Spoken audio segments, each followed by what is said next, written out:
আমাদের পিয়ারপাড়া ৮ নম্বর বুথে সংখ্যালঘু মোর্চা থেকে কর্মী সভায় একটা আমাদের আলোচনা করা হলো যে আমরা সংখ্যালঘু বুথগুলো আমরা সব পিছিয়ে আছি, যাতে আগামী দিন আমরা এগিয়ে যেতে পারি সেই বিষয় নিয়ে আমাদের আজকের আলোচনা ছিল। আলোচনা করলাম, আশা করছি সামনে পঞ্চায়েত ভোটে আমরা সংখ্যালঘু বুথগুলো বিজেপিকে উপহার দিতে পারবো, আশা রাখি।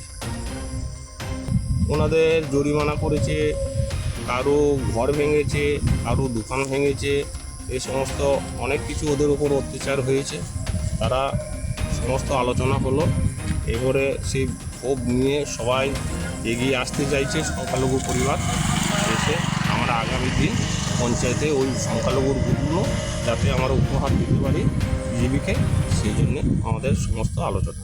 কতটা আশা আছে যে সংখ্যালঘু বুথে জিতবে? আমরা 100% আশা রাখছি আমরা জিতব।